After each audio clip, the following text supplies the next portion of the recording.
Alors, merci déjà à nos intervenants. Je vais y revenir. Merci aussi à nos collègues présents qui, voilà, malgré un emploi du temps un peu chargé et cette journée de jeudi, ont pu se libérer et être présents. C'est important. Nous avons souhaité organiser ce matin une demi-journée consacrée à la question du handicap en général. C'est un sujet qui nous tient à cœur. Et la Commission des affaires sociales du Sénat, dont au moins 3 membres sont présents ici, organisera le 11 février prochain un événement à l'occasion des 20 ans de la loi, la grande loi sur le handicap de 2005. Et nous avons souhaité en amont pouvoir organiser cette matinée avec une première partie de matinée, une première séquence que nous avons terminée. Nous avons entendu les témoignages d'élus locaux, adjoints en charge du handicap, dans des conseils municipaux par exemple, qui ont témoigné sur les actions concrètes qu'ils menaient sur le terrain, les difficultés qu'ils rencontraient, leurs réussites et les difficultés qu'ils rencontraient aussi, les actions concrètes qu'ils menaient sur le terrain. Et puis dans cette seconde séquence, grâce à vous, nous pourrons entendre cette fois-ci des responsables d'associations nationales, des représentants d'associations d'élus ou des membres du Conseil national consultatif des personnes handicapées. Donc on est à une autre échelle sur des instances plus larges, de manière à venir compléter finalement cette matinée. Donc un grand merci à vous. Alors, et nous accueillons M. Jérémy Beauroy, qui est président du Conseil national consultatif des personnes handicapées, qui est à ma gauche. Et en tant que président de cette instance, vous vous intéressez notamment à la manière dont les collectivités s'emparent des politiques publiques sur le handicap, qui est bien le sujet qui nous intéresse particulièrement. Vous avez initié en 2024 une consultation sur la mise à jour des lois françaises en matière d'accessibilité et d'accès aux droits des personnes handicapées. Et vous multipliez aussi, je trouve ça intéressant, les temps d'échange sur les propositions nationales face à la réalité des territoires. Madame Sandrine Chez, qui doit être en visio, qu'on aperçoit sur l'écran, qui est vice-présidente de la région Auvergne-Rhône-Alpes, c'est une région que je connais un petit peu, puisque j'ai été longtemps maire et j'habite d'ailleurs maire d'un village et j'habite dans cette région, et vous nous direz quelle est la vision de Région de France en votre qualité de présidente de son groupe de travail handicap. Les régions ont évidemment un rôle important à jouer pour améliorer les parcours de vie des personnes en situation de handicap. Et elles sont d'ailleurs étroitement associées au suivi des mesures de la charte d'engagement pour une société pleinement accessible qui avait été signée avec les associations des collectivités en 2023. Pour l'Association des maires de France, nous accueillons ici à ma droite Madame Isabelle Assy, qui est maire de Quimper dans le Finistère et qui a déjà rencontré des sénateurs de son territoire. Et puis Monsieur Xavier Odo, maire de Grigny-sur-Rhône, qui est conseiller régional de la région Auvergne-Rhône-Alpes. Donc vous reviendrez, j'imagine, tous les deux sur les diverses actions mises en œuvre par les maires en faveur de l'inclusion des personnes handicapées, sur le rôle de l'AMF pour encourager cet élan, mais aussi évidemment sur les difficultés que peuvent rencontrer les élus locaux pour adapter leur commune. Pour Département de France, nous accueillons M. Marc Fleuret, qui est président du département de l'Indre. Merci de votre présence en visio. Vous avez vous-même une carrière en tant qu'entraîneur national, si j'ai bien compris, j'ai appris ça, puis directeur technique du judo malvoyant. Donc vous avez ce vécu qui évidemment est important pour le sujet dont on parle. Et c'est à ce titre que vous avez participé à 5 Jeux paralympiques, m'a-t-on dit, d'Atlanta en 1996 jusqu'à Londres en 2012. Votre engagement en faveur de l'inclusion s'est prolongé à la tête du département de l'Indre et vous reviendrez sans doute sur les actions mises en œuvre à l'échelle des départements, que l'on pense bien sûr aux maisons départementales des personnes handicapées ou encore du financement des foyers de vie, mais évidemment pas seulement.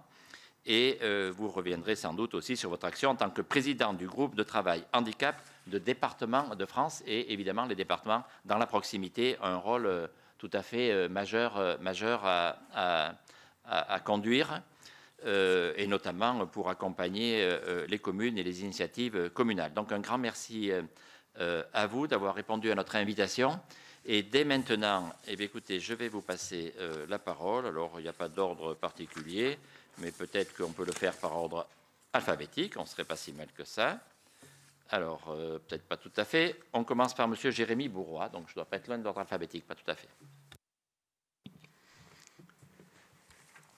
Monsieur le Président, Mesdames les sénatrices, Messieurs les sénateurs, Mesdames, Messieurs, bonjour.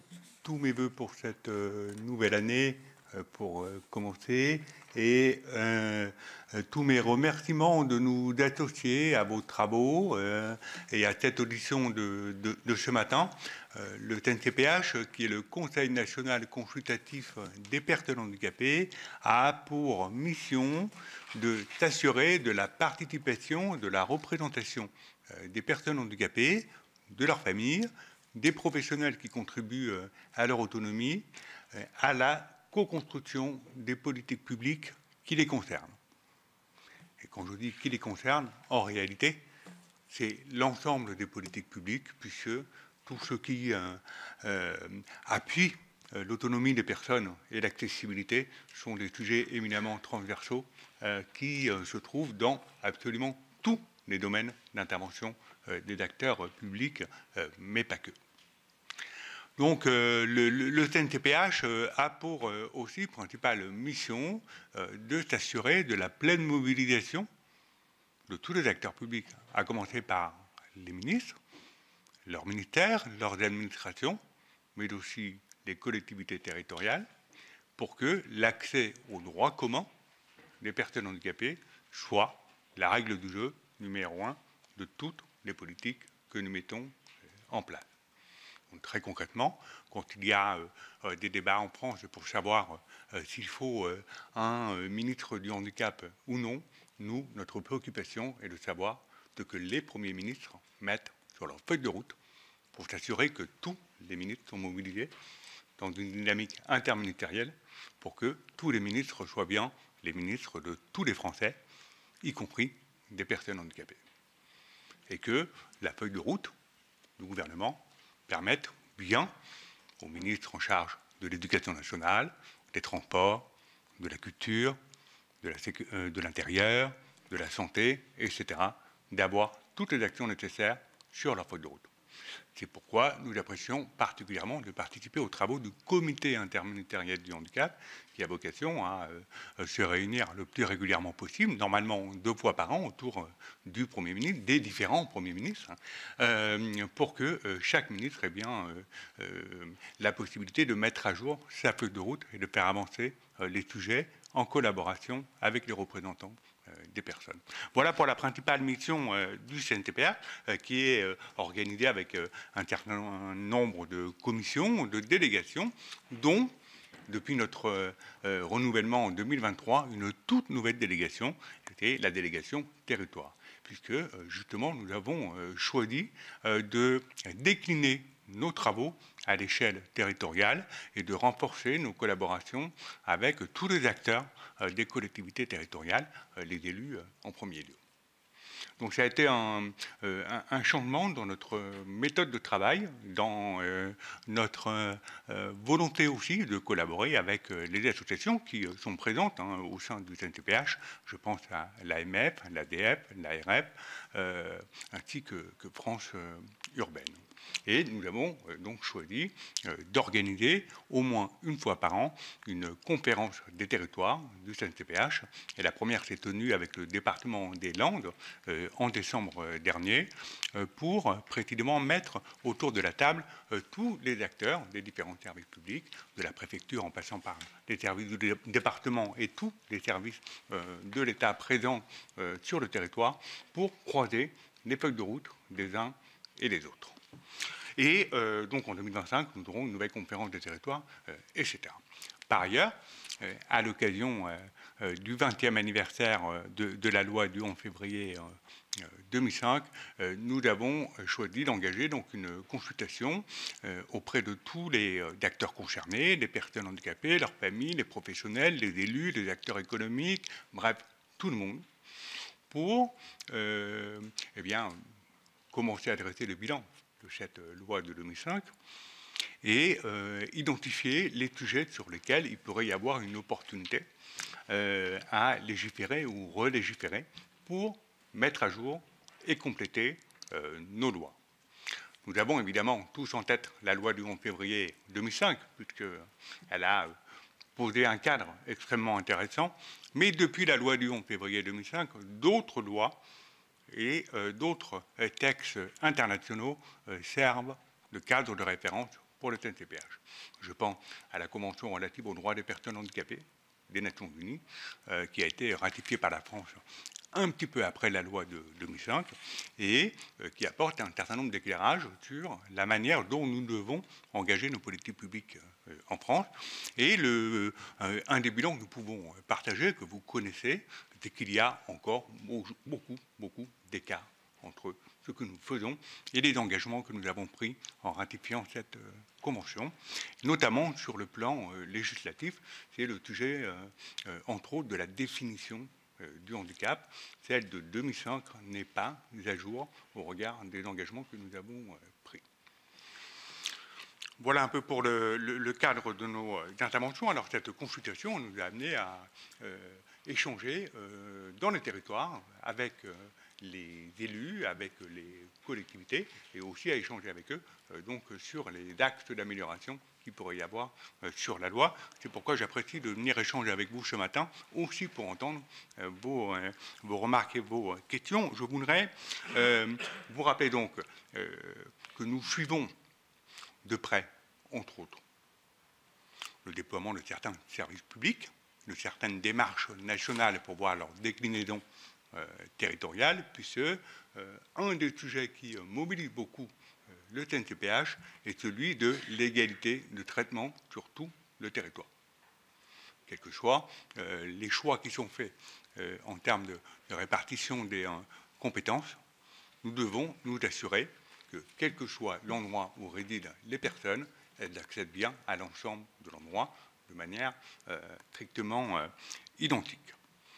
Alors on suit évidemment le sujet des maisons départementales des personnes handicapées, qui sont d'énormes contributrices à l'accès aux droits des personnes, mais on va suivre aussi, par exemple, le déploiement des maisons France Service, pour regarder comment leur accessibilité est bien assurée sur tout le territoire. On va observer l'impact des nouveaux pôles d'appui à la scolarité dans les premiers départements qui s'en sont emparés. On va regarder, vous connaissez le sujet, l'impact de la préfiguration du service public départemental de l'autonomie dans les premiers départements préfigurateurs, etc., etc.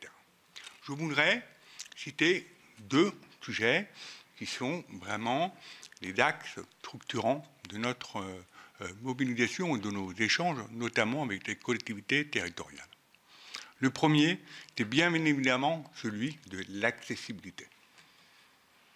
L'accessibilité de nos environnements, que ce soit l'accessibilité des établissements qui reçoivent du public, l'accessibilité des services publics de manière générale, l'accessibilité du numérique.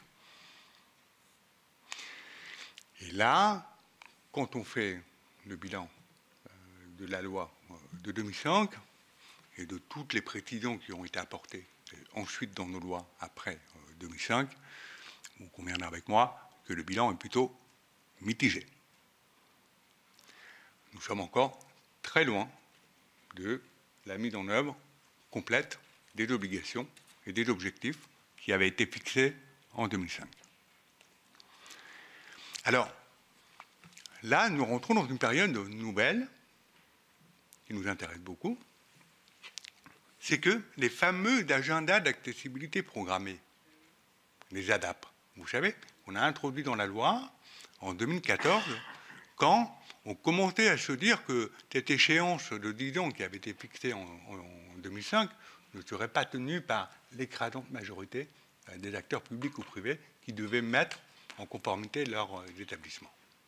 Donc ces agendas d'accessibilité programmée consistaient à leur donner un peu plus de temps, à condition qu'ils s'engagent dans la programmation de leurs travaux, et ils pouvaient, en fonction de la taille de leur patrimoine à rendre accessible, eh bien, avoir 3 ans, 6 ans ou 9 ans de plus. Et en contrepartie de ce délai supplémentaire et de leur engagement donc à conduire leurs travaux, les acteurs, vous voyez un peu leur RIC pénal suspendu. Les agendas d'accessibilité programmés, c'est fini, c'est terminé. Le terme des 9 ans, pour les plus longs de l'agenda, c'était en septembre dernier. Aujourd'hui, tous les acteurs sont dans la même situation face à la loi. Ce qui nous amène à considérer qu'aujourd'hui, ceux qui ont des établissements et des services qui ne sont pas accessibles sont hors la loi. Et que la nouvelle période qui s'ouvre est celle qui va nous permettre de regarder l'impact réel, 20 ans après la loi de 2005, des dispositions prévues, y compris, même si ce n'est pas le sujet le plus heureux, en termes de sanctions. Mais une fois que j'ai dit ça, ça ne répond pas à la question de fond, et la plus, je dirais, la plus importante, comment faisons-nous maintenant pour rattraper tout de suite le retard sur les établissements qui ne sont pas aux normes et qui ne sont pas accessibles. Je pense aux écoles, je pense aux collèges, je pense au lycée, je pense à tous les établissements qui permettent l'accès aux soins des personnes. Eh bien, on se dit souvent que ce n'est pas possible, qu'il y a des contraintes techniques, que ça suppose des moyens financiers, que ça suppose du temps, que ce n'est pas toujours la priorité. Mais quand on voit le bel engagement de la France au moment des Jeux olympiques et paralympiques, auxquels tout le monde n'y croyait pas au début, quand on voit, exemple plus récent, la réhabilitation de Notre-Dame de Paris en 5 ans, dans les délais donc particulièrement courts et ambitieux, on montre que la France, quand elle choisit les priorités, elle sait être au rendez-vous. Donc nous proposons exactement la même démarche sur le sujet de rattrapage de l'accessibilité en France, pour qu'il y ait un plan Notre-Dame de l'accessibilité, et que nous puissions nous dire ce qui doit être impérativement aux normes, y compris pour les sites Internet, d'ici la fin 2025, ce qui doit l'être d'ici la fin 2026, et ce qui doit l'être d'ici la fin 2027, mais pas au-delà. Pour qu'il n'y ait en France plus d'une seule école, plus d'un seul collège, plus d'un seul lycée, et plus d'un seul établissement d'accès aux soins qui ne soit pas accessible.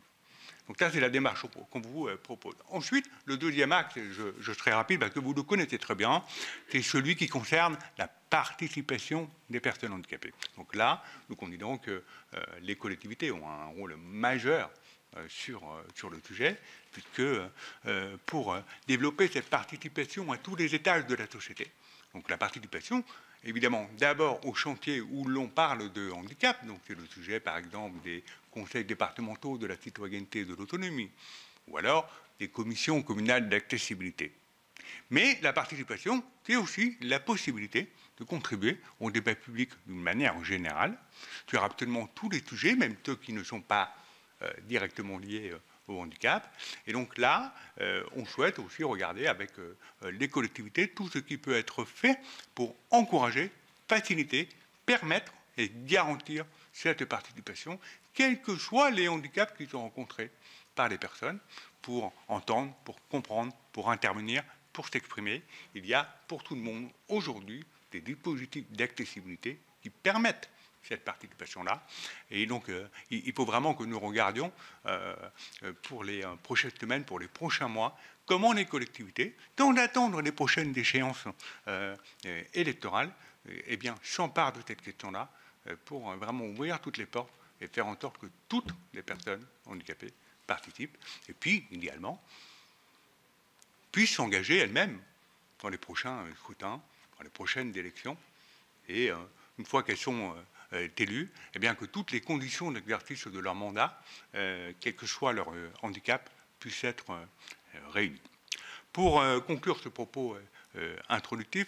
Je voudrais aussi donc rappeler ici qu'à l'occasion de la conférence nationale du handicap en 2023, vous savez que la loi prévoit qu'une conférence nationale du handicap se tient tous les 3 ans pour dresser un bilan de l'action conduite les 3 dernières années et fixer les perspectives pour les années à venir. Et donc, à l'occasion de la dernière conférence nationale du handicap, une charte a été signée en grande pompe avec les représentants des collectivités territoriales, donc l'AMF, l'ADF, l'ARF, France Urbaine, charte avec un contenu relativement intéressant, mais qui, selon nous, doit vraiment faire l'objet d'un suivi beaucoup plus rapproché et doit servir de support, de cadre à des échanges encore plus réguliers entre les représentants des personnes que nous sommes et les élus des collectivités territoriales. Je vous remercie. Mais merci beaucoup. Je vous propose qu'on entende maintenant successivement peut-être Région de France, Département de France, et on terminera par l'AMF au plus près finalement des territoires. Je vous demande si c'est dans la mesure du possible d'essayer de se tenir à peu près à 5 minutes, parce que l'intérêt c'est qu'ensuite il puisse y avoir un échange avec les collègues et chacun a ses obligations et je pense que c'est important qu'on puisse aussi entendre les réactions et qu'on puisse répondre à des interrogations, à des questions et avoir un échange avec les collègues. Donc peut-être Région de France. Bonjour mesdames et messieurs les sénateurs, bonjour à toutes et à tous. Merci pour Madame votre Chex. invitation. Je suis ravie de pouvoir participer à cette table ronde sur ce sujet qui nous importe. Au niveau de Région de France, vous le savez, nous n'avons pas de compétences institutionnelles spécifiques sur le handicap, mais les régions ont souhaité jouer un rôle très volontariste sur ces sujets en prenant en compte le handicap de manière transversale, comme ça a pu être évoqué par certains des élus dans la table ronde précédemment, de manière à pouvoir mobiliser l'ensemble de nos politiques pour qu'elles répondent aux besoins particuliers des personnes en situation de handicap, que ce soit un handicap visible ou non visible, parce que effectivement, il est important de prendre en compte l'ensemble des réalités du quotidien de ces personnes. Région de France, évidemment, a un rôle à jouer avec l'ensemble de ces collectivités en matière d'accessibilité. Jérémy Bourgoin en a parlé, sur l'accessibilité des lycées, sur lequel plusieurs centaines de millions d'euros sont mobilisés pour que les lycées soient accessibles. Également sur les transports, j'y reviendrai. Jérémy Bourgoin, que je salue, et à qui je dis que j'ai une veste bleue, puisqu'il a toujours à cœur que nous présentions aussi notre image pour notamment nos auditeurs qui seraient déficients visuels. C'est des petits points sur lesquels je sais qu'il est très attaché, auxquels parfois nous ne répondons pas. Ces ADAP, effectivement, ont pris fin. La plupart des régions qui ont eu du retard et des difficultés à les mettre en place ont saisi les préfets pour obtenir un délai, même si en théorie ils ont pris fin. Il y a une volonté de poursuivre ces actions. Plusieurs raisons ont amené effectivement les régions et je pense d'autres collectivités à ne pas être dans les délais. Évidemment, ça n'excuse pas tout, mais même s'il y a une volonté politique, nous avons pu rencontrer des freins pendant la période du Covid, des freins liés aussi à la réglementation, notamment à la complexité des marchés, à la défaillance malheureusement d'entreprises aussi, la complexité des appels d'offres. Et c'est vrai que souvent, la question de l'accessibilité est un sujet qui arrive parfois à la fin des travaux, et dès lors où il y a des délais qui sont très importants pour mobiliser l'ensemble des corps de métier, on perd du temps. Cependant, il y a la question de l'accessibilité pour les personnes en situation de handicap et à mobilité réduite, qui peuvent avoir un fauteuil et pour lesquels les ascenseurs, les rampes sont des investissements très importants. Mais il y a aussi des sujets sur lesquels les régions se mobilisent, ce sont les autres types de handicap, handicaps sensoriels, cognitifs, pour lequel il y a aussi des réponses à apporter en matière d'accessibilité. C'est par exemple ce que nous avons fait en région Auvergne-Rhône-Alpes, où nous avons mis en place des balises sonores à l'entrée de chacun de nos lycées, et également la distribution de boucles magnétiques pour l'accueil dans nos lycées pour les déficients auditifs, également dans les salles de conférence, par exemple, des établissements. Quand on parle accessibilité, on pense souvent fauteuil, et il faut aussi qu'on s'ouvre à tous les autres types de handicaps sur lesquels on doit beaucoup travailler aussi, notamment sur la signalétique, qui est importante aussi pour permettre davantage d'autonomie et de liberté en termes de déplacement. Pour ce qui concerne les transports, rappeler que c'est un sujet qui est partagé entre l'État et les régions, et également les différentes composantes de SNCF, et que très clairement, le compte n'y est pas. Les régions se sont beaucoup mobilisées, mais elles ne sont pas non plus de manière institutionnelle responsables des quais, par exemple. Nous avons la responsabilité des équipements de mobilité, donc des cars et des TER, et ça représente un investissement extrêmement important sur lequel nous sommes pleinement mobilisés, notamment aussi dans le cadre du CPER, puisque c'est 300 millions d'euros aussi mobilisés pour l'accessibilité.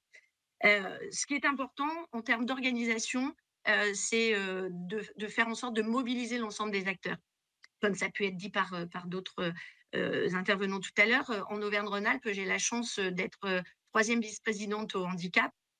J'ai la chance d'avoir une équipe dédiée de 7 personnes, et nous avons mobilisé aussi des référents handicap dans chacune de nos directions, de manière à ce que l'on puisse prendre en compte le handicap sur le volet sport, culture, numérique, formation, transport, bien sûr, sur l'ensemble des sujets. Mais vous dire aussi que c'est pas toujours facile de dépasser les contraintes parfois réglementaires, d'organisation. Je pense que si l'on veut prendre en compte le handicap vraiment et être opérationnel de manière très concrète, il faut vraiment former l'ensemble des acteurs, l'ensemble des professionnels, l'ensemble de nos citoyens. Parce que si tous les architectes étaient formés au handicap et pouvaient être en situation pour se rendre compte des besoins, on n'aurait plus de problème d'accessibilité du bâti. Si les soignants étaient formés aux particularités du handicap, par exemple les dentistes sur l'accueil des enfants autistes, on n'aurait plus de problème d'accès aux soins. Et ça, on peut le décliner sur l'ensemble des métiers. Je pense que la sensibilisation sur le handicap est absolument essentielle pour que l'on puisse faire preuve de bon sens et d'action, enfin mettre en place des actions très opérationnelles. Je finirai juste, et je répondrai évidemment à vos questions, sur notre volonté aussi de contribuer évidemment à changer le regard et de faire en sorte que, comme le disait Jérémy Borrois, ce que nous avons été capables de faire avec les Jeux olympiques et paralympiques de Paris 2024, nous puissions nous en servir comme expérience, comme boîte à outils pour avancer plus vite, avancer de manière plus opérationnelle. Très sincèrement, nous allons fêter, ou en tout cas avoir ces anniversaires de la loi 2005. 2025 est une année charnière, hein, la loi 2005, la loi de 75, la loi de 2015. Mais je crois qu'à un moment donné, au-delà de toutes nos communications pour montrer notre intérêt pour le handicap, je pense qu'il faut qu'on soit dans l'opérationnel, y compris dans des petites actions du quotidien, les petits cailloux sur le chemin ou dans la chaussure, comme j'ai à cœur de le dire. Et c'est en enlevant tous ces petits cailloux que l'on facilitera le quotidien des personnes en situation de handicap. Voilà, merci beaucoup de votre écoute. Merci beaucoup. Je vous propose qu'on passe des régions au département de France. Évidemment, le handicap est au cœur des compétences des départements. Monsieur Fleuret, vous êtes toujours là? Monsieur le Président, Mesdames, Messieurs les sénateurs, pour ce qui est de département de France, comme vous venez de le souligner, le handicap est bien évidemment au cœur de nos compétences. Alors, c'est évidemment à travers les maisons départementales des personnes handicapées qui ont été créées suite à la loi de 2005 que nous sommes au cœur de l'action auprès des personnes handicapées. Alors, l'idée étant d'avoir un guichet unique pour que les personnes handicapées et leurs familles puissent avoir toutes les informations regroupées en un même lieu et que l'on puisse garantir à la fois leurs droits, bien évidemment, et leur autonomie. Alors, on a plusieurs champs d'action en matière d'éducation, notamment avec l'aide matérielle et l'allocation des accompagnements d'élèves en situation de handicap, l'AESH. On travaille également et on collabore pour promouvoir l'emploi des personnes handicapées, notamment en sensibilisant les entreprises à l'embauche inclusive. On est également sur le travail pour simplifier l'accès aux droits. Et ça, je pense que c'est un point essentiel, cette simplification de l'accès aux droits, quelque chose où l'on doit encore progresser, mais j'y reviendrai tout à l'heure. Et puis, on favorise l'autonomie et la vie à domicile au niveau des services d'aide à domicile et l'adaptation, bien évidemment, des logements. Alors, ce travail au sein des MDPH, en fait, se veut être un lieu où on regroupe toutes les instances et on travaille de façon transversale avec l'ensemble des acteurs, notamment pour l'attribution des allocations avec notre commission des droits de l'autonomie, où on a tous les acteurs qui sont autour de la table. Ça va bien évidemment des établissements scolaires, en passant par les associations des familles, et tout le monde a son mot à dire et le droit à la parole dans ces attributions qui se font vraiment de façon collective. Et puis, on a aussi un point important au niveau des départements.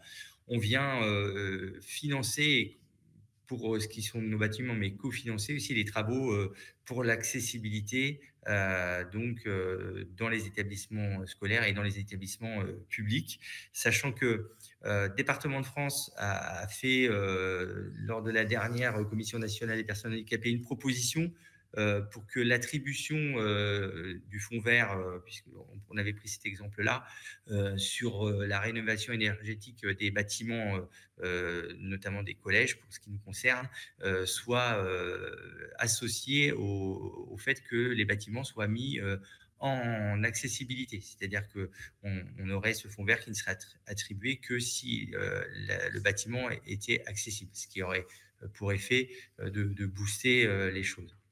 Alors, on a eu plusieurs avancées depuis cette loi de 2005 avec des plateformes du numérique pour simplifier les démarches administratives qui sont parfois complexes. Et donc, cette plateforme numérique avec aussi un accompagnement du numérique sur les plateformes France Service pour aider les personnes handicapées qui ont des difficultés à cet accès numérique.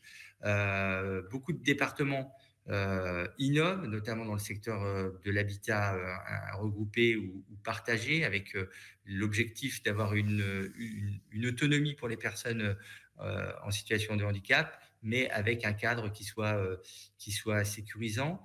Et puis, on innove également dans le secteur de l'emploi. Pour exemple, dans mon département, on a travaillé avec la société Barilla pour que des personnes autistes puissent intégrer une cellule de travail avec à la fois l'accompagnement en entreprise, mais également l'accompagnement à l'extérieur de l'entreprise. Et donc, on a une volonté forte des départements dans plusieurs secteurs, et je pourrais répondre à vos questions tout à l'heure. Mais néanmoins, on a des freins qui se présentent à nous dans plusieurs domaines, notamment le domaine crucial du financement. On a trop souvent eu des mesures qui ont été décidées par l'État et qui ont été finalement imposées sans discussion préalable et surtout sans appréhender l'élément essentiel qui est la compensation financière, ce qui a eu pour effet un impact fort sur les départements. Vraiment, à titre d'exemple, au moment de la loi en 2005, on avait à peu près 50% de notre budget de fonctionnement qui concernait l'action sociale, et aujourd'hui, on est à 70%, donc une forte hausse. On est aussi face à un manque de moyens souvent, et ça a été dit tout à l'heure, des collectivités pour la mise en accessibilité des bâtiments.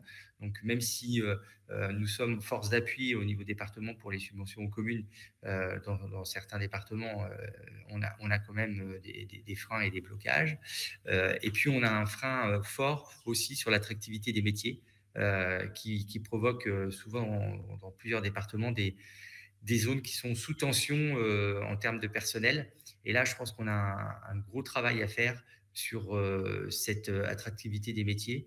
On les présente trop souvent avec leurs difficultés, leurs freins et peu finalement en valorisant ce métier qui est un métier en contact directement avec l'humain et qui est extrêmement valorisant. Et puis, on a des délais administratifs qui sont parfois très, très longs et finalement, il faut absolument qu'on accélère là-dessus pour que les choses soient beaucoup plus fluides. Au niveau du département de France, donc on a une commission avec un groupe de travail. On a fait des 10 propositions donc lors de cette commission qui vont de l'accessibilité bien évidemment universelle jusqu'à l'inspection et le contrôle des établissements. Donc un travail qui nous permet de nous regrouper tous les 2 mois et d'avancer donc sur cette cause extrêmement importante du handicap. Alors, en conclusion, je dirais qu'au-delà de tout ce qui se voit, il faut absolument que ce fonctionnement et le regard qu'on puisse avoir sur le handicap change. On en parle depuis extrêmement longtemps. Moi qui suis en contact avec le milieu des personnes handicapées depuis presque 30 ans, je me rends compte qu'il y a beaucoup de choses qui finalement, à ce niveau-là, on peut évoluer. Alors, on a eu cet impact des Jeux paralympiques, comme on l'a à chaque fois, tous les 4 ans. C'est-à-dire qu'on a une vraie prise de conscience, on a un vrai élan populaire qui est monté au fil des années, avec, c'est vrai, un engouement extraordinaire sur Paris. Mais on s'aperçoit souvent que le soufflet redescend très, très vite. Et il faut absolument qu'on garde cet élan et qu'on arrive à travailler les uns et les autres tous ensemble pour que cette dynamique perdure. Voilà ce que je pouvais vous dire en introduction de ces échanges. Merci beaucoup, Monsieur le Président. Donc, après les départements qui, comme on l'a dit, détiennent cette compétence transférée par la loi, on va passer à l'Association des maires de France. Alors, un certain nombre de collègues ont dû nous quitter, mais je veux vous dire quand même que la séance est enregistrée et diffusée en direct sur le site du Sénat. Donc, ça nous intéresse évidemment d'entendre l'AMF, parce que, certes, vous n'avez pas de compétences particulières en tant qu'association dans ce domaine, mais ça, tout se passe finalement sur le terrain, dans les communes. Et vous êtes évidemment en responsabilité de veiller, d'accompagner, d'aider les communes à mettre en place un certain nombre d'actions. Donc, on vous entend dans l'ordre que vous choisissez, l'un ou l'autre.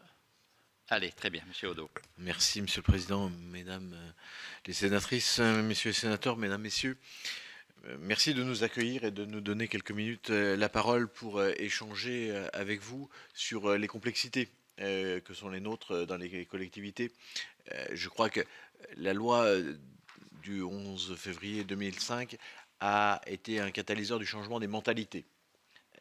Par ailleurs, la mise en œuvre a pu prendre du temps et prend du temps de par, je dirais, la complexité de 35 000 communes en France qui sont fort diverses et qui ont chacune leurs difficultés et leurs complexités entre certaines communes qui sont peut-être avec des budgets plus conséquents mais qui ont à gérer des patrimoines anciens et complexes, et les petites communes qui, elles, se posent la question s'ils vont fermer leur dernier commerce. Ils ne se posent pas la question si elle doit être aux normes ou pas. Voilà, je crois que la diversité est conséquente et qui fait qu'on peut avoir un regard contrasté sur ce qui se fait. On a parlé de l'agenda d'accessibilité programmée, je vais en dire 2 mots, mais je pense qu'on reviendra peut-être davantage dans les questions sur ce dossier-là. C'est le cœur du projet dans les collectivités territoriales. C'est comment on a pu avancer bien, très bien ou pas assez. Et en fait, notre question à l'AMF, ça va être et c'est la proposition que l'on a fait aux différentes préfectures aussi et au ministère, c'est de se dire, est-ce que pendant cette année 2025, on peut retourner chacun sur nos territoires et sur nos départements, avec les associations AMF locales, avec les préfectures, et rencontrer les collectivités pour leur dire « Et vous, où en êtes-vous et pourquoi vous n'avez pas tenu ou pourquoi vous avez tenu ?» Voilà, je pense que le temps du dialogue est encore là pour qu'on puisse avoir une vue exhaustive de cet agenda d'accessibilité. Et quand je dis exhaustif, parce que on a tous déposé des agendas, mais les DDT, de leur côté, ont quelques difficultés parfois à avoir une vue exhaustive aussi, parce qu'il y a des bâtiments qui dépendent d'autres départements et qui ont été déposés dans d'autres départements. Voilà, et la complexité, elle est là. Donc sur les bâtiments, on pourrait y revenir sans aucune difficulté lors des échanges, sachant que on a un sujet majeur quand même qu'il faudra qu'on pose, c'est la question des ascenseurs et les difficultés parfois des ascensoristes à avoir de la maintenance de qualité. Et là encore, c'est un vrai sujet qui est du quotidien dans nos collectivités. Au-delà des bâtiments, du bâtimentaire, le service. Les collectivités, les communes, c'est la porte d'entrée de l'école, la porte d'entrée des crèches. C'est donc là que se jouent beaucoup de choses, en particulier le premier accueil, le diagnostic précoce, comment les collectivités sont accompagnantes dans la parentalité, comment elles sont accompagnantes dans l'accueil des enfants dans les crèches et parfois le maintien des enfants dépassés 3 ans dans les crèches pour qu'ils puissent avoir un suivi social et une vie sociale. Et je m'arrêterai là ensuite et je laisserai ma collègue peut-être davantage sur les services, sur les écoles, sur comment on continue d'accompagner. L'éducation nationale a fait un effort sur l'accueil des enfants en situation de handicap. Des AESH ont été mis en œuvre. Reste le questionnement du temps périscolaire. Comment on accompagne pendant le temps périscolaire. La pause méridienne, le débat a été posé avec les AESH. Le Premier ministre Attal avait dit que tout ça sera pris en compte par l'État demain. On attend les titres aujourd'hui qui arrivent. Et par ailleurs, au-delà de ce temps-là, il y a aussi des lieux nécessaires pour... Jérémy Bourrois l'a dit tout à l'heure, la mise en place des passes, les salles de répit aujourd'hui qui apparaissent dans les écoles pour que les enfants puissent se poser et baisser un petit peu les émotions et les tensions. Voilà, tous ces nouveaux lieux qu'il faut mettre en œuvre, les écoles s'y mettent, les collectivités sont prêtes à répondre à tout ça et l'objectif c'est qu'on soit dans le dialogue et qu'on avance ensemble. Mais je laisse ma collègue continuer sereinement sur les services.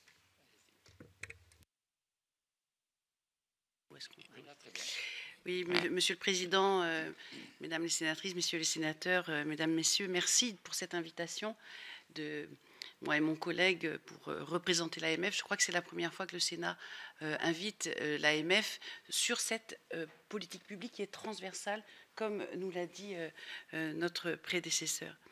Je suis vraiment honorée de pouvoir démarrer, puisque pour moi, cette mission démarre aujourd'hui. Je viens d'être désignée référente avec Xavier Odo depuis le dernier congrès des maires en novembre 2024. Donc, je vous prie de bien vouloir m'excuser pour mes débuts peut-être hésitants, mais en tout cas déterminés. J'accorde beaucoup d'importance à définir le champ d'intervention. Et je me retrouve bien dans votre intervention de départ. Et donc, les mots ont un sens. Et je me demandais si vous saviez ce que voulait dire handicap.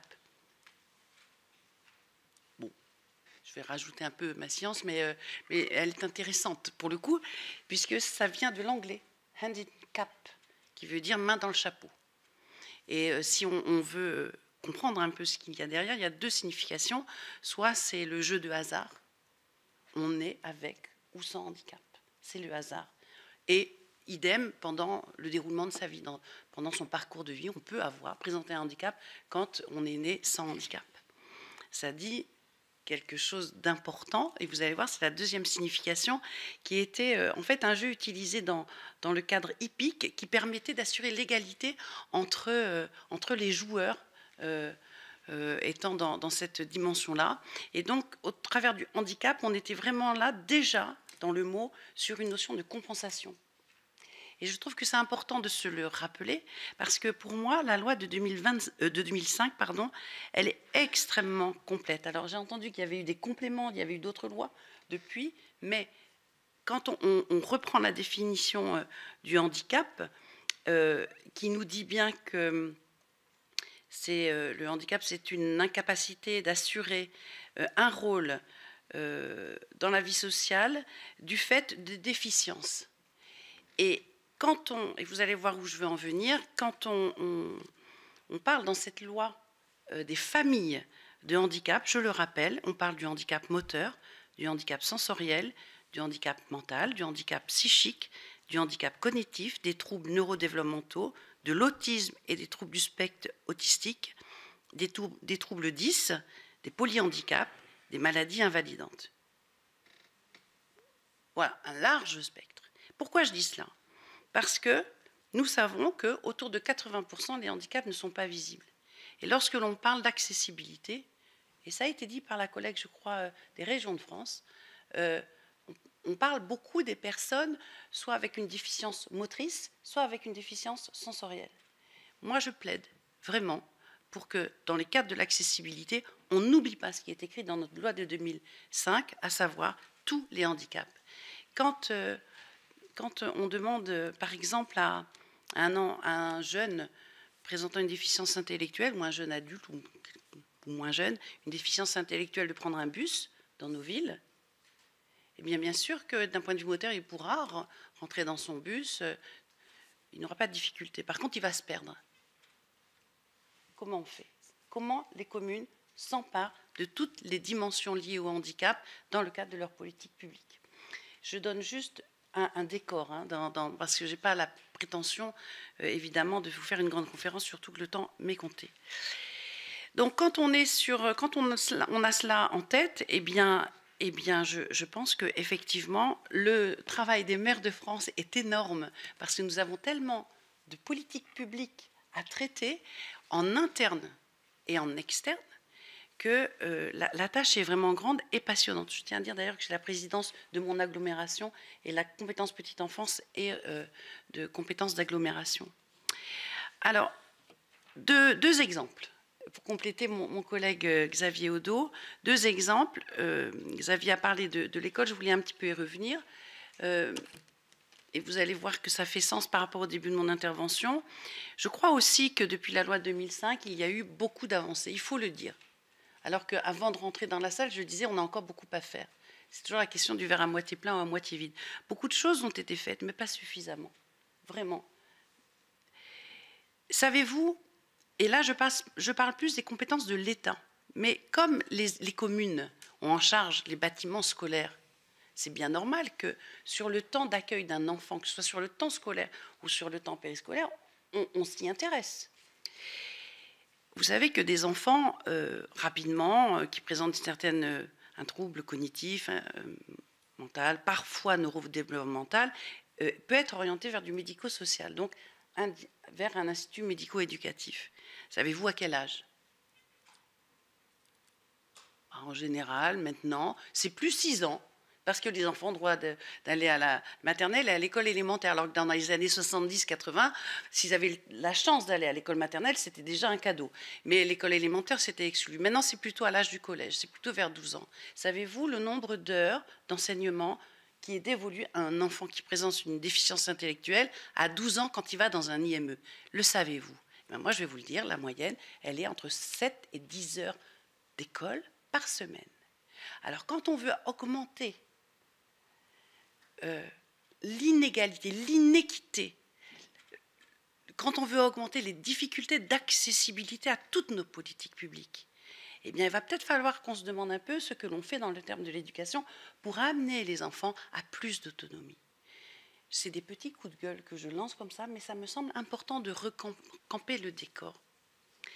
Et donc, pourquoi je dis cela? Parce que nous avons eu une ministre, Aurore Bergé, il y a un petit peu plus d'1 an, quand elle avait dans son champ d'intervention les solidarités et le handicap, qui avait apporté l'idée d'une expérimentation de l'IME à l'école. Et moi, je trouvais que pour le coup, voilà, c'était les maires qui pouvaient s'en saisir, qui pouvaient dire moi, ça m'intéresse, parce qu'il faut pouvoir accueillir toute la structure médico-sociale au sein de nos établissements scolaires. Et je trouvais que là, on pouvait vraiment agir profondément sur une meilleure autonomie. manque de pause, changement de ministre, ça s'arrête. Donc j'appelle un peu mes collègues élus de l'État à venir relancer et à être proactifs sur les politiques du handicap. C'est un exemple concernant l'école. Et évidemment que les maires que nous sommes, eh bien, nous serions très, très contents de pouvoir créer les espaces pour pouvoir avoir l'école du XXIe siècle, l'école véritablement inclusive et non pas des enfants à côté, toujours, avec des parcours qui sont vers, certes, de l'adaptation, mais du moins en termes d'instruction scolaire. Deuxième exemple, l'accès à l'emploi. Aussi, puisque au niveau de l'AMF, nous avons répertorié un ensemble de domaines sur lesquels il faut agir, en fait, de la petite enfance jusqu'au vieillissement. Et dans ce champ-là, il y a l'accès à l'emploi. Et là, vraiment, nous avons un rôle extrêmement important en interne. Comment on facilite l'accès à l'emploi au sein de nos communes? Et je dois dire que les collectivités territoriales sont vraiment plus vertueuses que les autres fonctions publiques d'État, notamment dans le taux d'emploi des personnes en situation de handicap. On est autour de 6,80% d'accueil de personnes en situation de handicap. À Quimper, nous sommes à 11%. Et je fais vite, je conclus. Et tandis que dans d'autres domaines, c'est difficile. Donc je pense qu'on a vraiment beaucoup à faire sur l'accès à l'emploi des personnes en situation de handicap dans nos collectivités, mais aussi en externe. À titre d'illustration sur ma ville, on a créé un premier forum de l'emploi des collectivités territoriales à l'attention du grand public. C'est-à-dire qu'en favorisant le lien entre l'ensemble des collectivités territoriales, et tout le monde a vraiment participé, et les personnes en situation, le tout public, quelle que soit la nature du handicap, eh bien je vous assure qu'on a pu créer et quantifier un nombre intéressant de personnes qui ont eu accès à l'emploi. Ça, c'est pour l'externe. Je termine par cela en vous disant donc que nous avons beaucoup à faire. Je pense que cette loi de 2005, elle est extrêmement riche et qu'il est extrêmement important de se référer de nouveau à son contenu parce que la marge de manœuvre, elle est à la fois riche et dense. Et quant à la participation, parce que vous l'avez dit, la participation des citoyens, eh bien, nous avons un outil au niveau des communes qui s'appelle les conseils locaux du handicap. Ce ne sont pas les commissions d'accessibilité. Je vous assure, c'est un peu long, mais c'est vraiment très important. Parce que c'est un des rares outils où les personnes en situation de handicap, on voit au chapitre. Et quand on les crée, c'est elles qui vont dire ce qui est bon pour elles et non pas les élus. Voilà ce que je voulais dire. Je vous remercie pour votre attention. Merci beaucoup pour l'ensemble de vos interventions qui sont tout à fait complémentaires et intéressantes.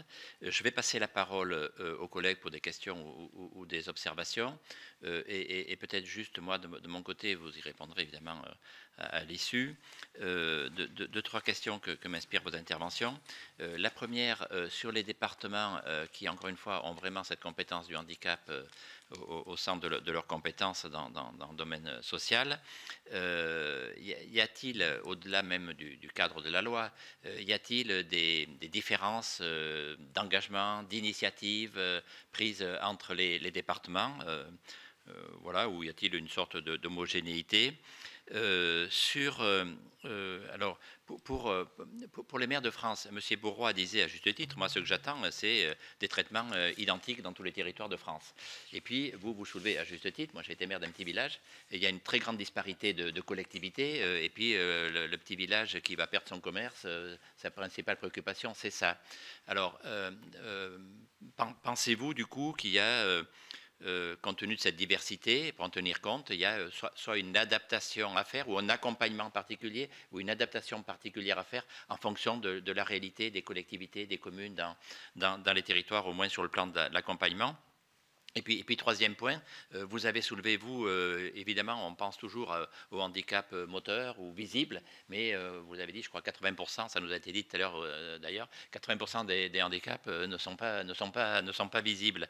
Et du coup, prenez-vous des initiatives en direction des maires de France pour davantage, là aussi, au-delà du texte de loi et de l'obligation qui est faite aux communes, pour que les maires, les communes prennent davantage en compte l'ensemble de ces handicaps qui sont très majoritaires et qui sont pas visibles et qui sont pourtant importants dans l'intégration des personnes en situation de handicap, que ce soit d'ailleurs pour l'accès à l'ensemble des services, mais aussi, ça a été évoqué, pour pouvoir accéder à des responsabilités en tant que citoyen habitant un territoire. Voilà, je passe la parole aux collègues et peut-être...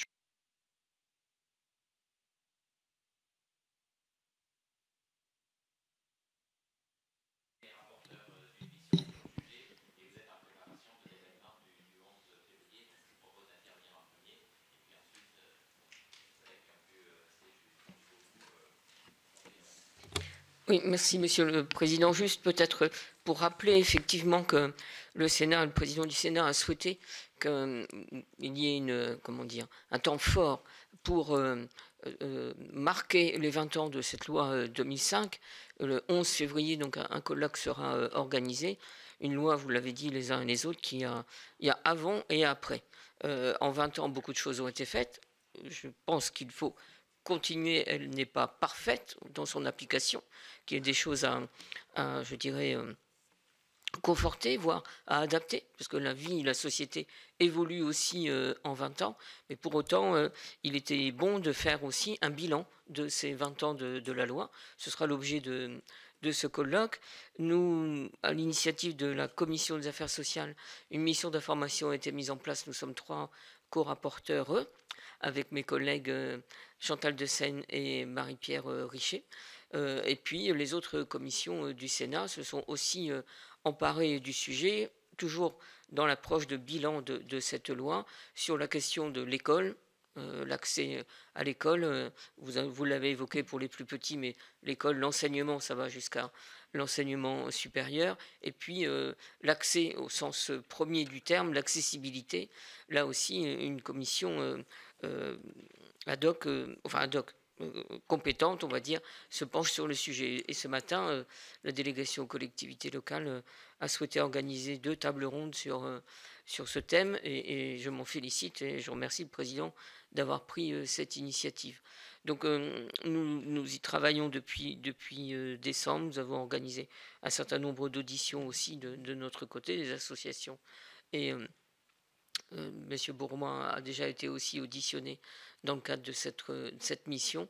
Je ne veux pas être plus long parce que vous avez bien développé aussi ce que les associations et les associations d'élus, ou les différents niveaux de collectivité territoriale ont pu faire, ont pu mettre en œuvre, et les remarques que vous pouvez exprimer justement dans l'application de cette loi, dans ce que nous pourrions aussi préconiser, ou en tout cas pour avancer, évoluer autant que nécessaire. En tant que parlementaire, nous le ferions, nous le ferons, et ces échanges, les témoignages que vous pouvez nous apporter sont tout à fait précieux pour cela. Et je pense que le Sénat, mieux que d'autres, est vraiment son rôle, c'est d'être le relais et l'écho des territoires. Vous évoquez l'application de la loi sur l'ensemble des territoires, le relais, l'écho des territoires par l'intermédiaire des élus que vous êtes, et tout cela est très, très précieux pour nous. Et merci de votre présence aussi ce matin. Merci Corinne. Pascal, notre vice-présidente de la délégation. Oui, merci Monsieur le Président, et merci à tous les élus qui sont ici présents. Je vais me permettre d'excuser auprès des élus de Rhône-Alpes mon collègue Cédric Vial, qui est resté le plus longtemps qu'il pouvait, et a regretté, mais en tout cas, il pense bien à vous. Voilà. Donc je vous remercie beaucoup. Alors c'est vrai que c'est beaucoup de sujets. Moi, je voudrais remercier Madame Massy qui a dit que la loi de 2005, c'était une très belle loi et qu'il faudrait bien la relire. Je l'ai dit tout à l'heure dans la table ronde, moi, c'est la première loi que j'ai eu à voter en tant que députée donc en 2005. Et donc c'était Marianne Monchamp, hein, qui était la ministre. Et elle voulait encore aller plus loin. Et le président Jacques Chirac, qu'on rencontrait à l'époque, aurait voulu aussi. Mais après, on est toujours coincé en fait sur tous ces sujets-là par les financements. Et je dirais que on est toujours coincé par les financements encore aujourd'hui et sur un tas de domaines. Donc vous avez parlé de l'accessibilité, bien entendu, c'est une vraie question partout. Je pense que, donc là j'ai entendu parler des contrôles qui vont être faits, etc. Je pense sincèrement qu'il faut aussi du pragmatisme. Bien regarder les choses, parce que quand on impose, tout à l'heure on parlait de commerçants, mais c'est parfois aussi l'accessibilité dans des bâtiments où on va recevoir personne, le coût, c'est vraiment compliqué. Alors moi j'explique souvent qu'aujourd'hui il n'y a personne de handicapé, par exemple dans la commune. Voilà. On va parler handicap là plutôt visible, mais que demain un accident de la vie, un accident de voiture vous rend handicapé. Mais en revanche, on peut trouver des solutions autres. Et je crois que là, la différenciation, elle est importante. Et puis la confiance aussi dans nos élus. Je crois qu'il n'y a personne aujourd'hui dans les élus qui néglige en fait cette question. C'est plutôt en fait une difficulté. Alors c'est vrai que quand on part de la commune, département, région, en fait, on a tous les sujets nous arrivent et on nous demande beaucoup. Alors, bien entendu, on dit le handicap, c'est la compétence du département. Je suis conseiller départemental, donc je sais bien. En revanche, c'est tout le monde en fait. Effectivement, on concentre notamment les dossiers et la MDPH, mais en fait, on a besoin de tous pour faire avancer cette cause. Vous avez parlé des ascenseurs. Alors, moi, je me tourne vers la présidence. Oui, parce que moi, j'ai une stagiaire. Pas du tout handicapée, mais dont la maman, en fait, enseigne le braille. Et à cette occasion d'avoir sa fille chez moi, elle avait demandé à visiter le Sénat. On prend un ascenseur et elle nous dit mais c'est du braille américain. Ah bon? Et moi, je ne sais pas qu'il y a du braille américain, du braille français, du braille, je ne sais pas. Voilà. Donc, je pense qu'il y a beaucoup de monde qui ne le sait pas. Mais les entreprises qui mettent les ascenseurs, elles sont gentilles, elles pourraient un peu y penser. Vous voyez, c'est un petit exemple que je vous donne, mais qui n'est pas forcément petit pour la personne qui justement va avoir besoin. Mais nous, on ne le sait pas. Moi, je ne connais pas le braille. Donc, on a besoin vraiment de beaucoup d'aide. Les écoles. Je vais essayer d'aller vite, Monsieur le Président, je vous promets. Les écoles. Mais c'est infernal.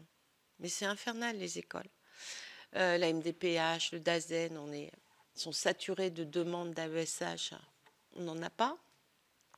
On n'en a pas. Quand on les a, on attend d'avoir les autorisations, etc. Donc, à la rentrée scolaire, on démarre sans, souvent, bien souvent. Voilà.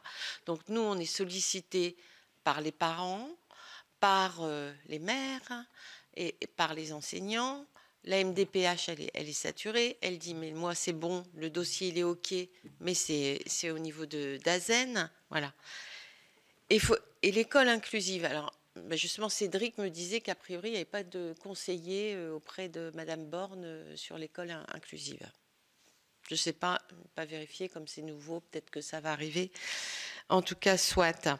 L'école inclusive, c'est difficile aussi pour les enseignants. C'est très, très difficile. Vraiment. Et on est en train de perdre beaucoup d'enseignants. Beaucoup d'enseignants.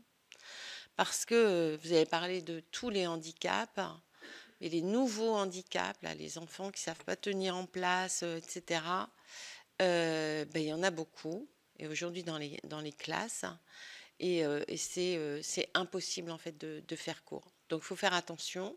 Moi, j'étais très favorable aussi. Aujourd'hui, je me dis, attention, parce qu'en plus, au niveau de l'école, on a quand même des difficultés. Soit on s'occupe que de ces enfants-là dans la classe, parce que c'est infernal et qu'il faut sans arrêt les occuper, s'en occuper, on n'a pas suffisamment de monde, et on néglige les autres.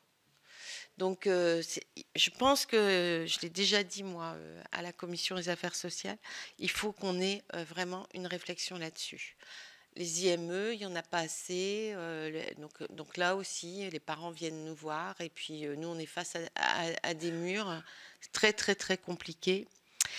Les personnes handicapées vieillissantes. Moi, j'ai été sollicitée la veille de Noël, vous voyez, par une maman de 81 ans. Sa fille a 60 ans au mois de mars. Elle ne peut plus rester dans son logement d'autonomie. Elle était dans un centre dans lequel elle pouvait être. Elle est trisomique. Et là, c'est brutal, hein. On lui dit, on va la mettre en EHPAD.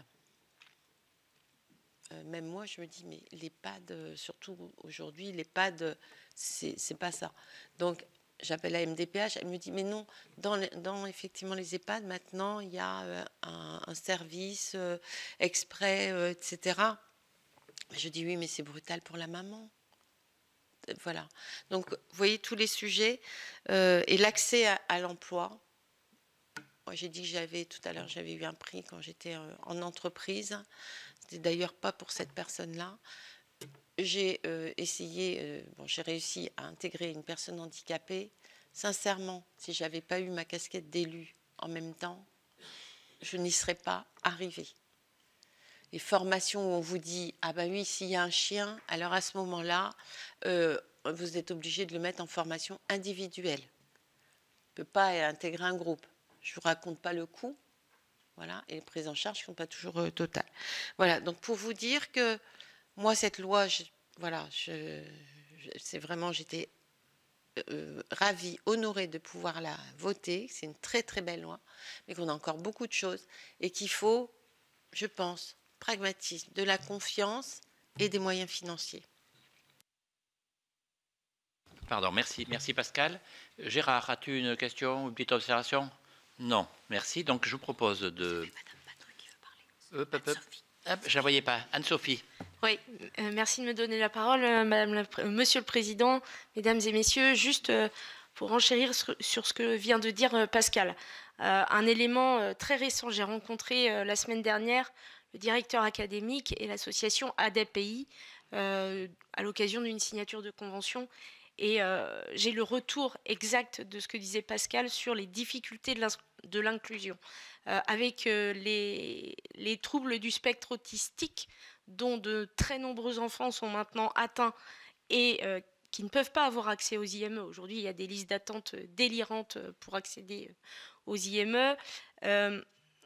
Les parents de ces enfants-là sont en train de s'apercevoir que ça a l'effet inverse l'inclusion en fait en milieu classique, c'est-à-dire qu'ils sont tellement parfois difficiles à gérer que les autres enfants ont tendance à les considérer comme perturbateurs, comme venant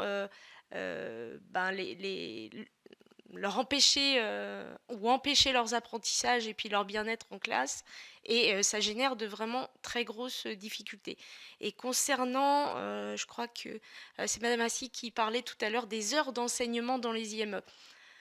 Effectivement, sur les heures d'enseignement brutes de décoffrage, comme on pourrait dire, il n'y en a pas tant que ça, sauf qu'aujourd'hui, tous les ateliers qui ne sont pas considérés comme des heures d'enseignement sont valorisés au travers des apprentissages. Donc je pense qu'il faut être très prudent sur les chiffres qu'on peut donner. Oui, effectivement, il n'y a pas assez d'heures, mais un atelier cuisine, un atelier tout autre peut aussi générer et favoriser les apprentissages, sachant que ces enfants ont besoin de beaucoup de décloisonnement et de tout petit temps de travail. Voilà. Merci beaucoup. Alors, je propose que vous réagissiez à ces questions ou observations, et peut-être on peut choisir un ordre inverse tout à l'heure, commencer par AMF, département, région, et on terminera avec vous, M. Bourrois. Ok, merci. Vous évoquez la question de la diversité des villes et je dirais et des élus. Parce que finalement, on a aussi des élus qui sont parfois très seuls dans une petite commune et qui font tout seuls, et des grandes communes qui ont l'avantage d'avoir des services très compétents et qui vont pouvoir gérer tout ça. Donc la difficulté, elle est là. D'où l'idée sur l'AMF de se dire il faut retourner dans le dialogue avec les DDT, avec les préfectures, sur comprendre qu'est-ce qui manque. Est-ce qu'il faut continuer à mettre en avant ces ambassadeurs de l'accessibilité que l'État à un moment a voulu mettre en œuvre et que ça s'était pas très bien passé parfois sur certaines collectivités? Là encore, l'AMF, on est prêt à avancer là-dessus en disant on est prêt à reporter ce projet-là auprès des collectivités et peut-être des communautés de communes rurales en particulier, qui ont des plus petites communes et donc plus de difficultés.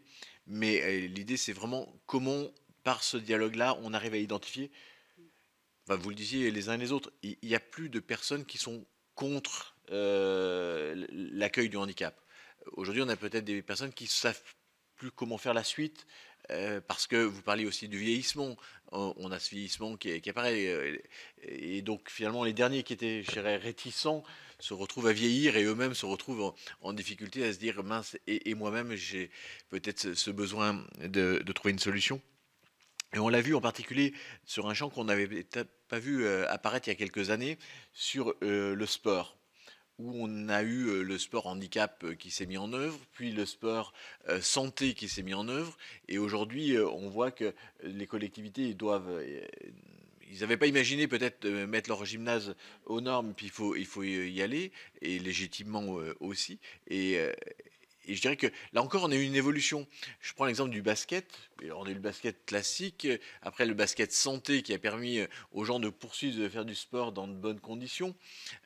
Et puis, il y a eu le basket fauteuil qui est né par ailleurs en parallèle pour les personnes qui étaient physiquement en situation de handicap.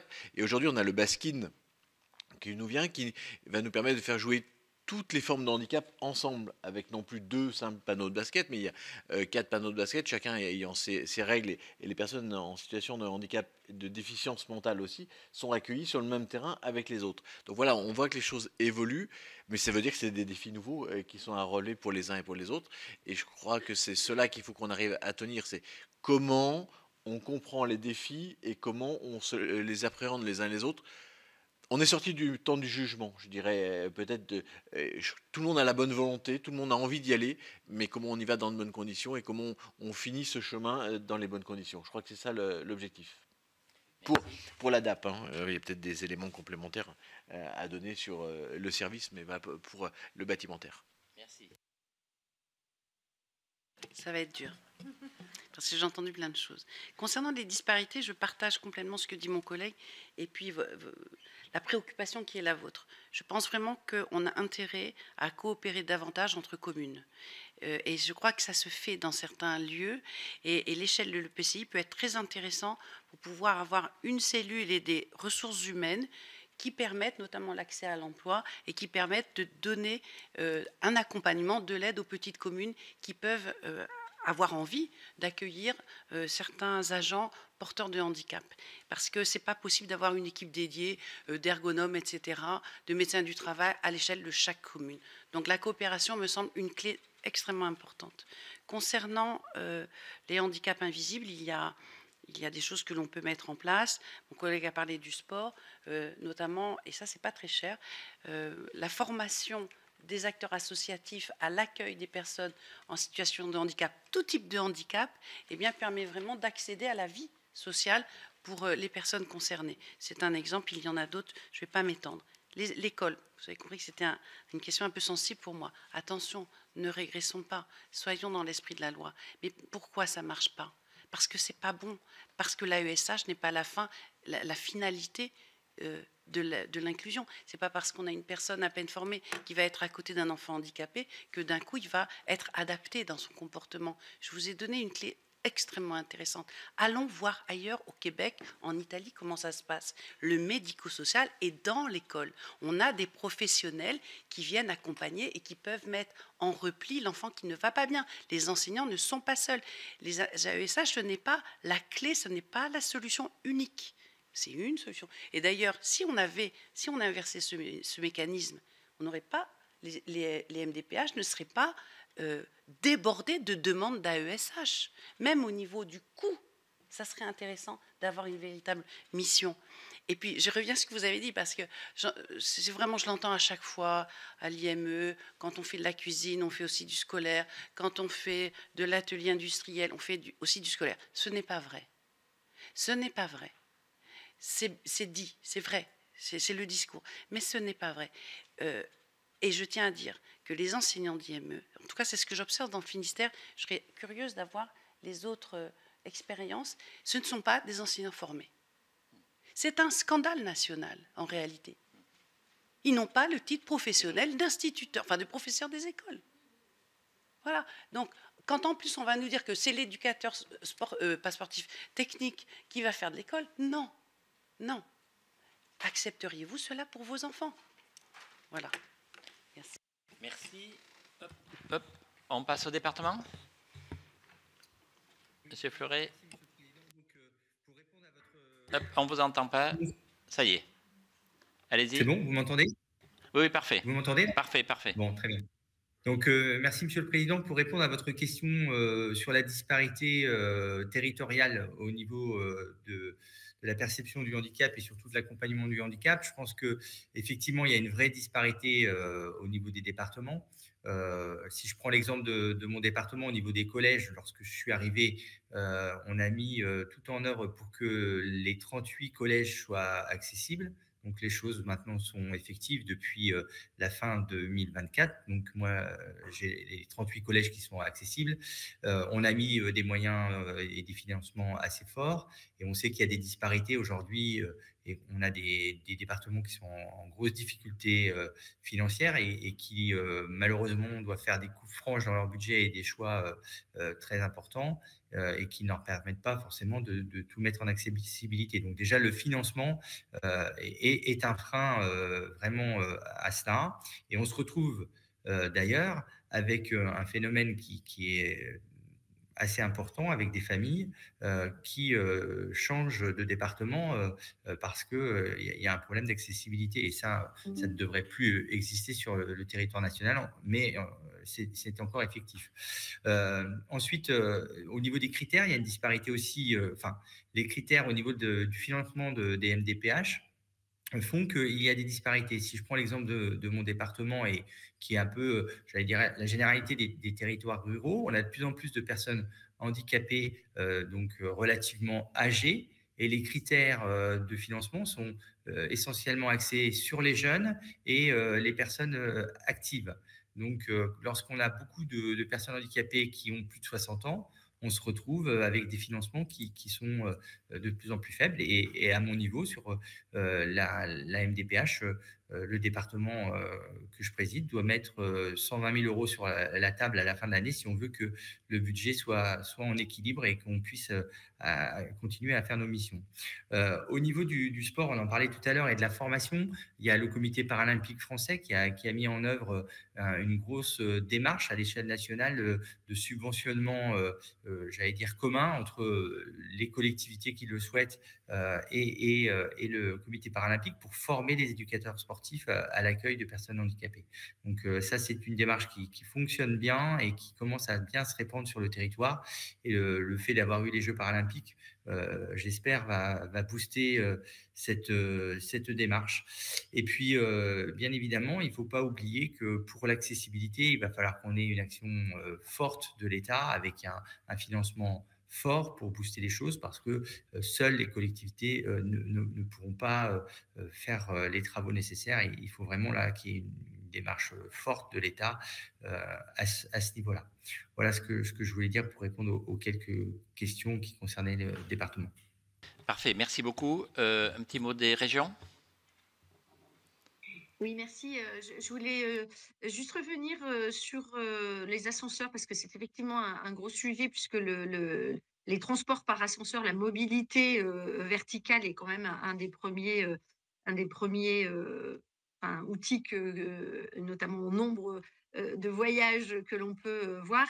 Je pense que ce serait bien que peut-être à la faveur d'un texte de loi, ou peut-être des cahiers des charges que peuvent mettre en place les collectivités ou les acheteurs, qu'il y ait une réglementation et en tout cas une exigence non pas sur le délai d'intervention, mais sur le délai de réparation, et qu'on puisse aussi peut-être obliger à des moyens de substitution. Je pense notamment à des montes escaliers à Chenillettes qu'on a pu voir mis en place à l'occasion des Jeux paralympiques, parce que c'est absolument insupportable de voir chaque jour dans le journal des personnes qui sont totalement isolées dans leur appartement.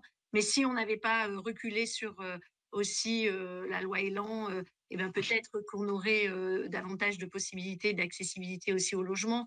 Je pense que vous qui êtes au cœur de la loi, c'est important aussi que vous ayez à l'esprit à la fois le besoin que l'on a d'avoir des textes de loi qui imposent, mais également des textes de loi et de la réglementation qui soient de bon sens et qui ne freinent pas, mais qui, au contraire, facilitent et libèrent aussi des initiatives, des innovations, de manière à apporter une réponse.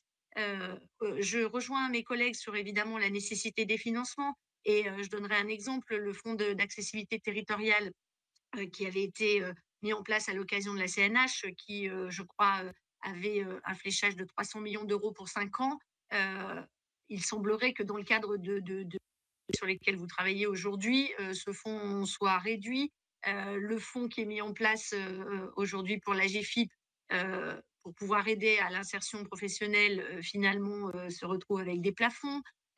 Finalement, on fait beaucoup d'annonces sur des grands plans et des moyens. Et puis finalement, au fur et à mesure des années, ces moyens se réduisent où les critères sont modifiés et finalement, on a beaucoup moins de moyens.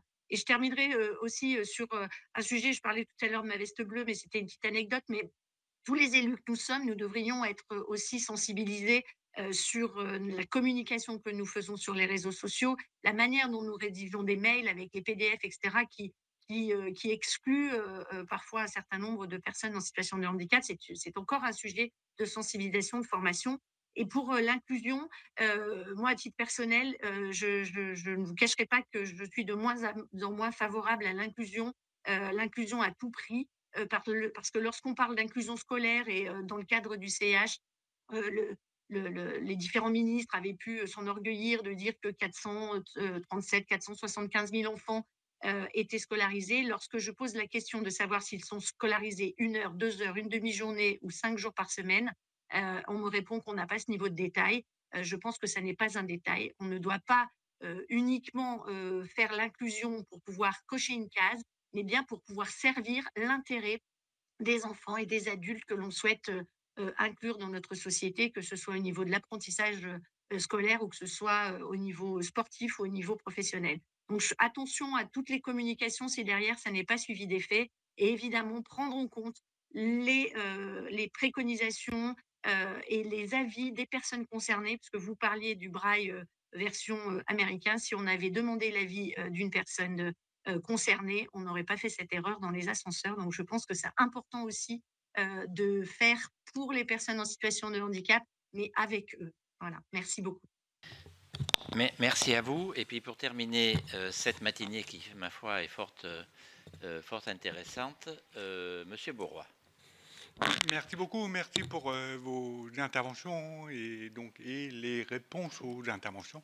Elles étaient riches d'enseignements. On a pris l'habitude depuis quelques années d'opposer des handicaps les uns aux autres. J'entends de plus en plus, oui, mais il n'y a pas que tel handicap, il y a tous les autres. Et c'est vrai qu'il y a toujours cette tendance à se dire que on est dans un handicap moins servi que d'autres. Nous ne devons pas opposer les handicaps les uns aux autres. Il n'y a pas de handicap mieux pris en compte que d'autres, il n'y a pas de handicap plus important ou moins important que d'autres. Il n'y a pas non plus, excusez-moi, de catégorie de handicap visible et invisible. Ça n'a pas de sens. Je vous dis, on a cette habitude-là, mais on ne peut pas se projeter dans une opposition entre le handicap visible et invisible. On doit vraiment être en capacité de définir, d'identifier les contraintes, les situations de handicap, puisque notre mission, c'est collectivement de prévenir ces situations de handicap, de les contourner autant que possible, de les réduire ou de les supprimer.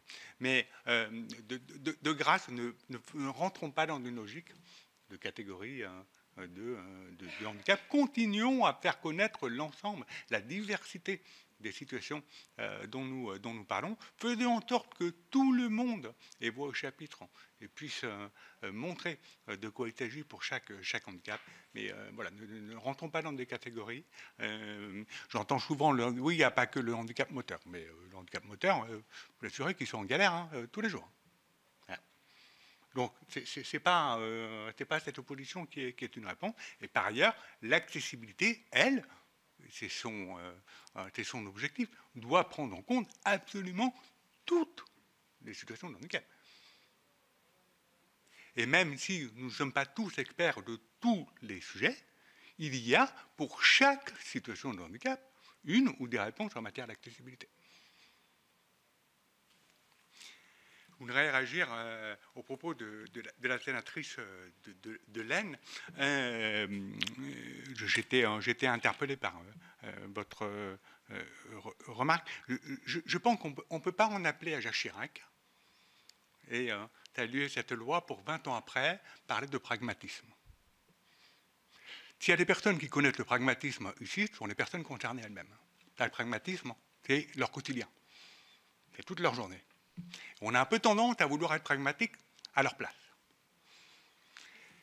On ne peut pas se dire que l'accessibilité ici, finalement, c'est peut-être pas si important qu'ailleurs, qu'il n'y aurait pas de personnes, etc. L'accessibilité doit être garantie absolument partout.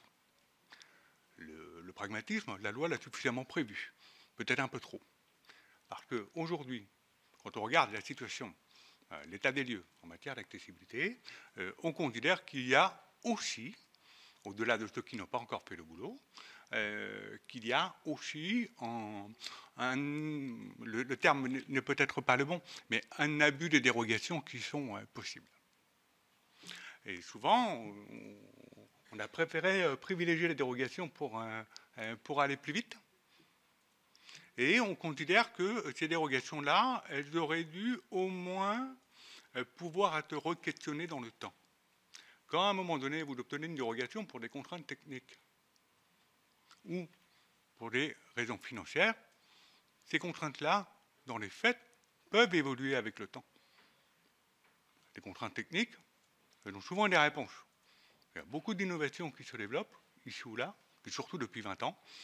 Et donc, ce qui a justifié souvent les dérogations il y a plusieurs années ne l'est pas toujours aujourd'hui. Donc ça, c'est aussi un aspect que nous voudrions réviser dans la loi pour que les dérogations puissent être réinterrogées dans le temps. C'est absolument essentiel. Mais il n'y a pas d'endroit qui pourrait finalement, par pragmatisme, être épargné de l'obligation d'accessibilité. Ce n'est pas acceptable. Tout doit être accessible partout. J'entends régulièrement aussi l'argument financier, c'est une contrainte réelle.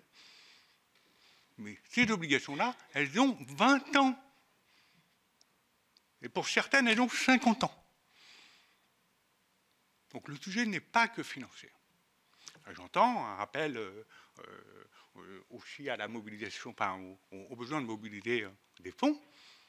Mais même quand la puissance publique met en place un fonds comme le Fonds territorial de l'accessibilité, donc 300 millions et quelques, au milieu d'une enveloppe de 1,5 milliard qui a été affichée à la dernière CNH, même avec ces fonds-là, les dossiers déposés se comptent, mais sur le bout des doigts. On a tellement considéré l'accessibilité comme une option que même que quand il y a des aides qui sont disponibles, on passe à côté. Donc il y a, je pense, un gros travail à refaire pour nous assurer que tout le monde ait bien accès aux informations sur ces fonds qui sont disponibles et que par ailleurs, tous les acteurs, et je pense aux communes les plus petites, aux zones rurales, mais pas que, qu'il y ait un appui. J'ai entendu finalement qu'on n'a pas les mêmes ressources partout, mais les appuis doivent être disponibles. L'État doit pouvoir accompagner, y compris en termes de méthode, en termes d'accès à l'information, d'accès aux solutions qui sont disponibles, doit pouvoir accompagner toutes les collectivités. Il y a une délégation interministérielle à l'accessibilité qui a été mise en place il y a 2 ans et qui a aussi vocation à accompagner les collectivités. Je rappelle par ailleurs qu'il y a dans chaque préfecture un sous-préfet et référent sur l'accessibilité. C'est un réseau qui a été mis en place il y a 2 ans, et donc les collectivités, les élus doivent aussi, lorsqu'ils ont besoin d'appui, d'éclairage, de recommandations, saisir ce réseau des sous-préfets référents accessibilité. Ça ne veut pas dire qu'ils ont réponse à tout, mais nous avons des interlocuteurs à mobiliser. Enfin, sur l'école, faisons aussi attention aux mots que nous utilisons et à la démarche que nous défendons. Vous avez remarqué, depuis que j'ai pris la parole au début, je n'ai pas prononcé une seule fois le terme d'inclusion ou autre, et j'entends souvent oui, l'école inclusive ou l'inclusion, oui, mais enfin... Bon. Donc, il y a un droit, qui est le droit à l'école. Et c'est le même pour tous. Ce sont nos lois qui le disent et nos conventions internationales. Nous considérons, d'ailleurs, c'est la loi de 2005 qui le dit, avec pragmatisme aussi, que tous les enfants doivent être inscrits dans leur école de référence.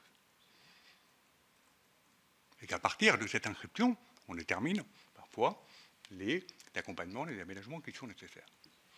Donc la question que nous avons aujourd'hui, c'est quels moyens se donne l'éducation nationale pour que l'école soit accessible. L'école en tant que lieu, l'école en tant que site d'accès au savoir, l'école avec des professionnels que nous devons accompagner, que nous devons former, que nous devons entendre aussi dans leurs difficultés qui sont réelles. Mais il n'y a qu'un seul endroit où apprendre, c'est l'école. Ce qui ne veut pas dire que l'école doit être unique dans son organisation, dans son modèle, et dans son format. Ça veut dire que les environnements nécessaires à chaque enfant en fonction de ses contraintes, des handicaps qu'il rencontre, doivent être disponibles au sein même de l'école, au sens large, et sous la responsabilité d'un ministère, celui de l'Éducation nationale, ce qui suppose une meilleure coopération avec les ressources du médico-social. Je vous rappelle quand même que lorsque la France a été auditionnée par le Comité des droits et de l'ONU en 2021 sur la mise en œuvre par notre pays de la Convention relative aux droits des personnes handicapées, une des principales remarques qui nous a été faite ensuite, dans le cadre des observations finales de l'ONU, c'est un appel à la France à désinstitutionnaliser. L'ONU dit à la France, vous continuez à faire de la ségrégation.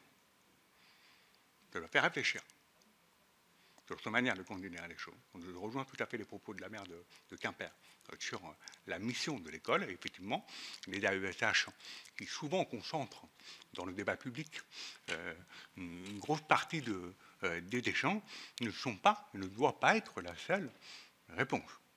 Quand aujourd'hui, en 2024-25, le ministère de l'Éducation nationale nous dit aujourd'hui le deuxième métier de notre ministère, après celui d'enseignant, c'est le métier d'AESH, c'est bien que nous nous sommes trompés sur toute la ligne depuis 20 ans sur la question, que nous n'avons pas mis les priorités là où il fallait.